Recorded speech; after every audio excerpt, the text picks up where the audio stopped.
and welcome to The Bright Side. I'm Christian Brown. Today, as we approach the end of the World Cup, we'll introduce you to the local teen who had a once-in-a-lifetime experience before one of the games. We'll also get an up-close look at the new murals bringing new color to Toledo. But we begin with the big train that brought big crowds to Northwest Ohio this week. It's Big Boy 4014, the largest and most powerful operating steam locomotive in the world. With tens of thousands of people showing up for each stop, the Union Pacific team taking Big Boy across the country says it feels like they're touring with a rock star instead of a steam engine. We're seeing just massive amounts of crowds of people, and it's great. But for Billy Joe and Russ Cook, Big Boy is a rock star in its own right. They parked their car and waited outside Fostoria's Norfolk Southern rail yard before the sun came up just to see the historic locomotive for themselves. 11:08 last night, we pulled in line. The pair were the first to enter after winning a coin flip. Seeing Big Boy up close was something Billy Joe never thought would happen. The incredible machinery, the history of it all, the power, the energy, it's a mind of its own. It's a beast. I love it. Built in the 1940s, Big Boy lives up to its name, sitting at 17 feet tall, 133 feet long, and more than 1.2 million pounds. You need a big, powerful locomotive, big, powerful, heavy, reliable, spend less time in the shop, more time out on the road. It was retired in 1961 and brought back in 2019. Ed Dickens is one of the 10 people who restored Big Boy and now is at the helm on this historic tour, bringing the locomotive to be displayed in Ohio for the first time for America's 250th birthday. It's been absolutely wonderful. The kids are enjoying it, the grandparents get to talk about it, and everybody seems to know somebody who's in transportation. Showcasing the heritage and history of the rails through the impressiveness of Big Boy number 4014. It represents what Americans can do. In Fostoria, Lily Lowndes, 13 Action News. What makes a legend? Is it raw, imposing power and stature? Is it an indomitable spirit enduring for generations? Or might it be those generations of people themselves with a story to hand down saying, I was there? 85 years ago, Union Pacific commissioned 25 of the largest steam locomotives the world had ever seen, dubbed by an anonymous worker one night as Big Boy. As diesel power advanced, many of them were destined for the scrapyard, with 8 of them surviving yet standing silent nationwide. 8 engines, that is, until Ed Dickens stepped in. That's been the #1 question as long as I've been involved with the program, and that goes back 2004. When's the Union Pacific going to restore a Big Boy? After a career spanning 20 years and more than 1 million miles, this Big Boy, number 4014, sat on display for decades in California until a multi-year effort finished in 2019 proved that teamwork makes the steam work. Stripped it all down, painted it all up, fixed it all up, lots of new parts, lots of tons of heavy-duty nuts and bolts. The stat line is impressive enough. 1.2 million pounds of engine and tender, some 133 feet long. But it's something else to be in the heart of it all. We were honored to take a cab ride from Fostoria to Continental using the old nickel plate road to continue this America 250 tour through Northwest Ohio. With 5 heritage units and several historic rail cars in tow, it was westward ho. Slowly leaving the yard and passing Fostoria's Iron Triangle Rail Park, it was easy to see Big Boy's impact. A couple dozen to a couple hundred die-hard rail fans and curious souls greeted us at every crossing, with others chasing the train in their cars, planes, and even helicopters for a glimpse at pure American steam power. We carry all the water with us, carry all the fuel with us, gets us a little over 200 miles, and of course we stop and we perform all the 1940s grease. With high temps in the 90s this day, we were extra thankful for the breeze. The team converted 4014 from coal to oil burning, and that heat radiates throughout the cab. It's over 150 degrees. We got some vents down by our feet, give us a little cooling air, but this is 1940s. Remember, before air conditioning was really thought of. Standing at the back of the cab turned this mechanical marvel into a living, breathing beast with every gentle rise and fall of the rails. 40 miles an hour never felt so fast, and 48 miles of track never felt so short. As a throng of thousands turned out in Continental, Ed's newfound celebrity on this tour was immediately apparent. After photojournalist Chris Mercadante and I stepped down from the cab, we got one last reminder of the sheer size, scale, and iron horsepower packed into this marvelous machine, steaming home to Cheyenne, Wyoming, leaving memories by the mile. Reporting trackside from Continental, Ohio, Dan Smith, 13 Action News. On Wednesday morning, Union Pacific's Big Boy number 4014 began its departure from Northwest Ohio, heading back out west as its journey across America continues. It left the rail yards of Fostoria at about 9 a.m., and there were folks waiting to see it at every single rail crossing. The world's largest steam locomotive then made a quick 30-minute stop in the village of Continental in Putnam County at 11 a.m., fulfilling a lifelong dream for many. I've always wanted to see it my whole entire life. Ever since I was a baby, I've been wanting to see it. This grand coast-to-coast tour is all in honor of America's 250th birthday. The red, white, and blue is flying everywhere and on everyone. Beautiful. Beautiful time to celebrate, especially with the engines. As the Big Boy wowed crowds and showed off its steam, this piece of 1940s technology continues to inspire here in the 21st century. Somehow still larger than I had thought it was going to be. I don't know how, but it's really tall. We here in Northwest Ohio were lucky enough to see this legendary locomotive come through not once, but twice. It took the same route through our area back in early June. I was here for the first time. It went through heading east, and I'm about a mile and a half from where I grew up, so this is my hometown. Continental's population sits at about 1,100, but that number swelled by several thousand for both whistle stops. Probably the most people I've ever seen in my town. There's a lot of people here. It's well organized. Seeing it on screen is one thing, but actually hearing and feeling this powerful engine rumble by is another. What was the best part about it? Just the sound of the whistle. The sound, honestly, more than anything. It's an experience that will always hold a special place in the memories of those who came out to watch the Big Boy roll through our corner of the world, a sight not seen in the eastern United States in over 8 decades. Man, just bringing heartfelt moments and not realizing you will never get to see another opportunity like this. It's pretty incredible. I hope it comes back on the East Coast. Reporting in Continental, I'm meteorologist Derek Witt. For the last 85 years, a true American workhorse has been woven into the fabric of Toledo. And this was a day to celebrate all things Jeep. Representing freedom, representing adventure, representing authenticity, representing America. Antonio Filosa is the head of Jeep's parent company, Stellantis. He made the trip to Toledo to stand alongside the workforce. You are the heart of Jeep. Thank you for all your hard work, your determination, your skills, your talent. Filosa describes what's made here as a piece of automotive artwork. More than this beautiful brand, we are here to celebrate you. Because great vehicles, great brands, they don't happen alone. They happen because great people like you every day work hard with determination, talent, and skills to build that beauty, to build Jeep. To give everyone a chance to enjoy the moment, something happened inside the Toledo Assembly Complex today that doesn't happen often. The assembly lines were shut down. It almost never happens on purpose, so it was a very important day for us to celebrate, the 85th anniversary of Jeep with the employees and everybody that actually makes this happen. Tim Kaniskis is the head of North American brands for Stellantis. We build a Wrangler a minute here. It's staggering to think about it. And at the end of the line, it looks like Skittles. There's so many different versions. We're not just pumping out the same thing over and over again. It's something different for every single customer. Company leaders say the customers and the workforce are truly the driving force behind the brand's long-term success. The pride here is unbelievable because it runs so deep. It's generational. 85 years. You have people that have been here for 4 decades, and their fathers worked here and their grandfathers worked here. I mean, it's just ingrained into who they are, ingrained into the community. While the past is the focus today, company leaders are looking ahead, and Toledo is a big part of the plan, with an expansion and a new product in the works. Both the Wrangler and the Gladiator will be refreshed, and a new mid-size truck will be added to the lineup in Toledo within the next couple years. And it may not end there. There may be another surprise that we're going to bring into Toledo, a new version of a Jeep. And I don't mean a new color, a new trim, a new package. I mean a complete rethink of what adventure and freedom can be.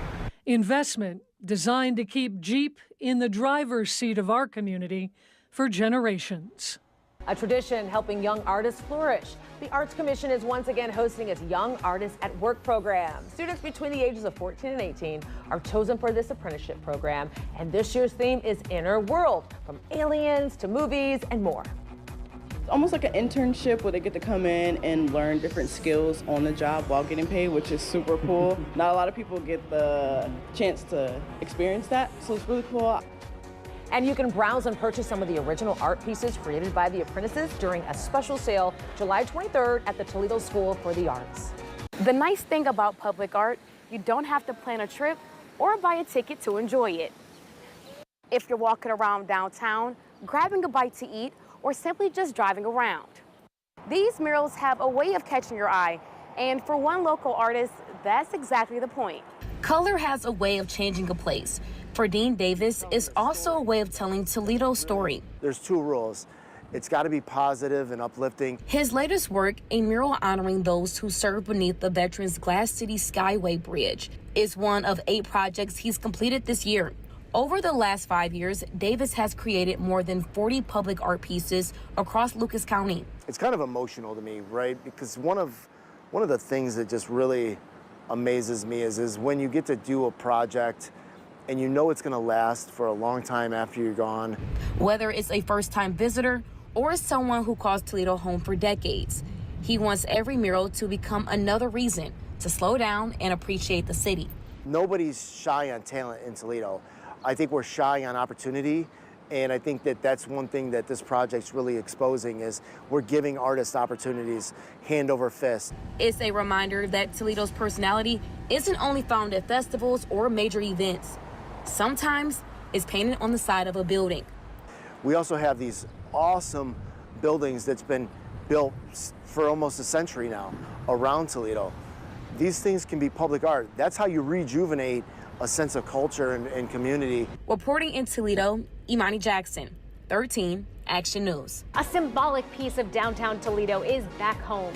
The Art Tatum Celebration Column is once again in front of the Huntington Center. It was assembled key by key. The column first went up in 2009, but crews took it down last year for repainting and upgrades. And today the piece was officially rededicated by Toledo city leaders and county officials. And this year's Jazz Fest is in honor of Art Tatum, so it was perfect. Great timing. The Arts Commission is hoping that column will continue to impress visitors downtown for decades to come. I love that, right? All right, baking new opportunities for a local school. Today, Burkett Restaurant Equipment and Supplies donated a commercial oven for the culinary program at the Maritime Academy of Toledo.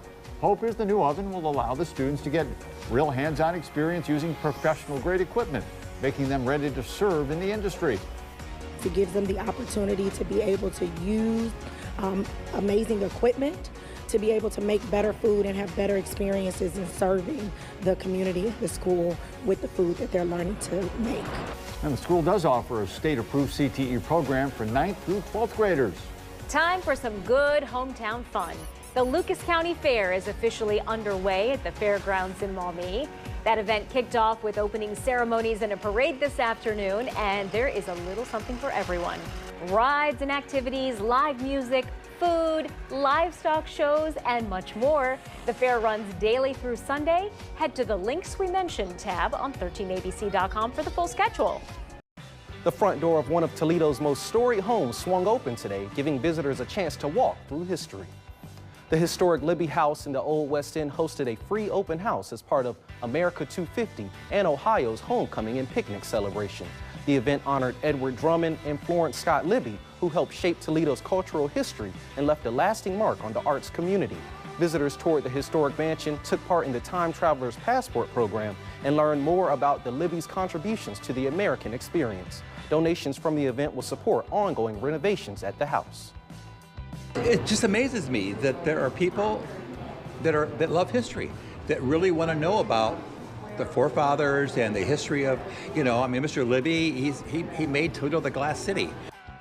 The Libby House Foundation says the project is supported in part by funds from the City of Toledo and Lucas County Commissioners, administered by the Arts Commission. BGSU's When You Move Out, Don't Throw It Out program keeps usable items out of the landfill. This year they collected nearly 26,000 pounds, now headed to a community surplus sale, which will be July 21st and 22nd. When You Move Out, Don't Throw It Out is an annual BGSU program that started in April of 2002. This program gives students the opportunity to donate unwanted, still usable items rather than throw them away at the end of the school year. It does take a lot of work to put on, but we see it as such a valuable resource for the community and for our students and campus, because a lot of this stuff very well could just have ended up in the landfill and lost forever. A total of 76 boxes are deployed across campus, and student volunteers help staff empty boxes at each location to transport and weigh them in the back of the BGSU Campus Restore. This is BGSU's own campus thrift store that is open throughout the year, and they will take anything that is still usable. So we'll still take, a half-open bottle of laundry detergent or shampoo, things like that, toiletries that are still good and are safe to give away to others. Most donations are appliances like microwaves and fridges, but they also have common dorm items such as mattress toppers, lamps, rugs, and mirrors. The upcoming surplus sale will be the best of the best and the first pick of what was collected just this past school year, and all of the proceeds go to the Office of Campus Sustainability. The goal is to get all of these items a new home, so the more people that show up, the better. Reporting in Bowling Green for 13 Action News, I'm meteorologist Annie Giovannucci. All right, get ready to step off for Toledo's most popular race, Mercy Health Glass City Marathon, returning for a 50th running. Next year, April 25th, 2027, community leaders came together today to talk about the monumental race. Several nonprofits are the beneficiaries, like Avenues for Autism, Leading Families Home, and Family House. The Glass City Marathon is, their support provides, awareness for us and to get the critical resources that people need in the community who are experiencing homelessness. So we're here to help families, and they support us while doing that, and we're so grateful. It's a rite of spring, one of our tremendous events here in town. Registration for the 2027 Glass City Marathon now open. Head to the links we mentioned tab on 13abc.com for all the details. Tradition that helps local kids ahead of the school year. Catholic Charities Diocese of Toledo is hosting another Helping Hands of St. Louis Shoe Fest coming up on July 25th from 9 a.m. to noon. There'll be shoes and socks given to hundreds of kids, plus new school supplies like backpacks, crayons, and more. Donations are being accepted right now, and you can also volunteer to help. We have more details on 13abc.com. A young soccer player from our area had her World Cup moment. She is back in town now after sharing the field with some of the sport's biggest stars. 13 Action News anchor Lily Lowndes has that story. The rising sophomore at Anthony Wayne High School says soccer is a major part of her life, and this summer she was chosen to play a role in soccer's biggest event. When Yasmin Matawa saw McDonald's was hosting a contest to bring its employees to the World Cup, the 15-year-old soccer enthusiast, who also works at the Golden Arches, thought she'd throw her application into the mix. There's no way. I thought there was no way I was going to get picked. Soccer is a part of her daily life, whether she's suited up as a goalkeeper for her team, watching the game, or mentoring younger players. When she got the mail letting her know she'd be going to the World Cup, it was a really big deal. Not only did she get tickets to watch England and Ghana play against each other in Boston, Yasmin got to go on the field as a flag bearer, a moment that still brings a smile to her face. Being on the same field with some of the best players in the world, I was honored. It was amazing. Yasmin was starstruck. I saw all the players, I saw Jude Bellingham, I saw Harry Kane, all the Ghanaian players. I saw the Ghanaian keeper and the England keeper. Yasmin was proud to hold the Ghanaian flag. Her family is from Egypt. They were rooting for all of the African teams in the Cup. Me and my sisters had so much fun. Me and my mom got to sit up next to all the Ghanaian fans, and they were incredible. I made so many new friends. Truly a once-in-a-lifetime experience. I'm sure this is something you're really gonna take with you for the rest of your life, right? Yeah, this is for sure. I'll forever remember it. In Toledo, Lily Lowndes, 13 Action News.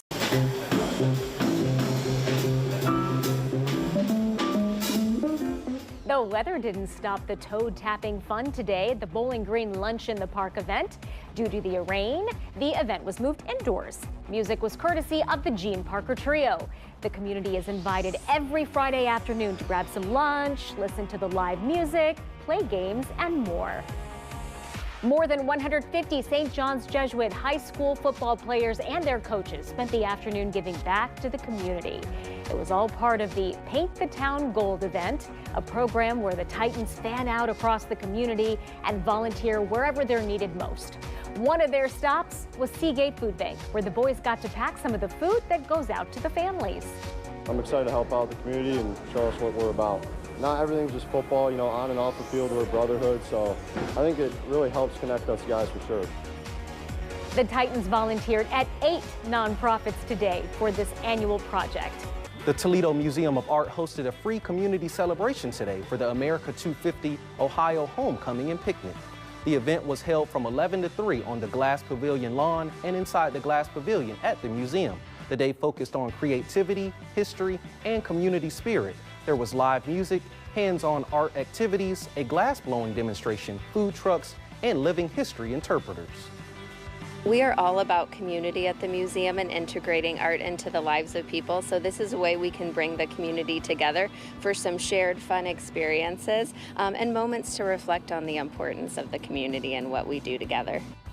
America's 250th anniversary also coincides with the museum's 125th anniversary. To celebrate, there were special anniversary treats and a panel discussion called 125 Years in the Making. Lisa, what are we doing here? I don't really feel like coffee. Oh, Kevin, don't worry. This place is your cup of tea. The coffee here, served with a little side of chaos. Whoa, whoa, whoa, whoa!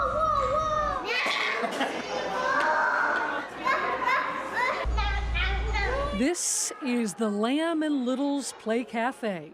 Ashley Kolazinski is the owner of the new mommy business that caters to the young and the young at heart. She describes it as a coffee shop first. You actually do not have to have a kid to come in and grab a coffee.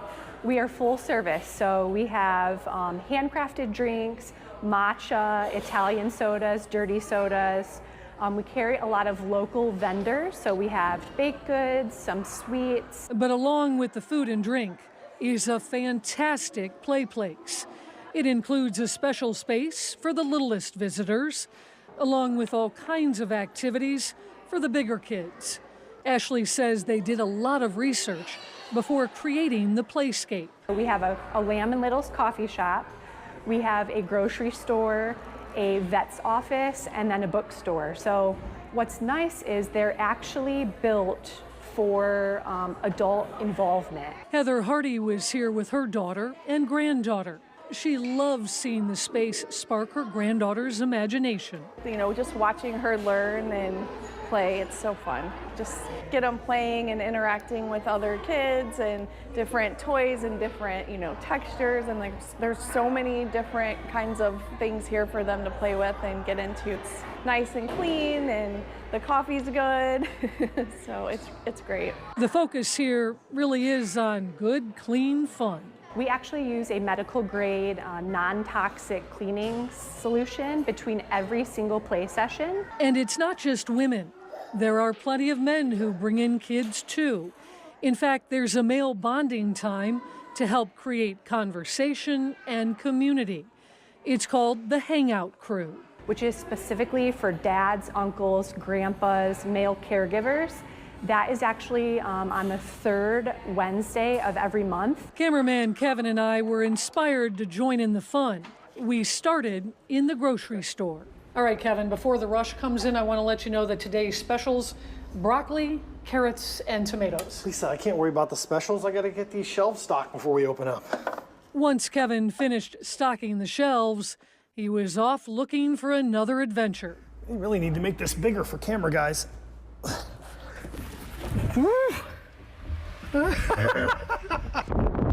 Lisa, you got to try this. I took a pass on that offer and instead headed into the vet clinic to help take care of the animals. You want to listen? You want to listen?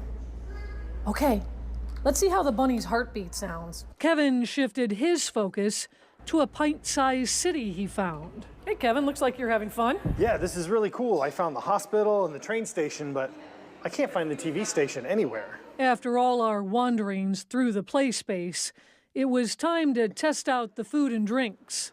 Whew, that playing is exhausting. Can I get a double cappuccino with a quad shot of espresso and a dirty soda on the side?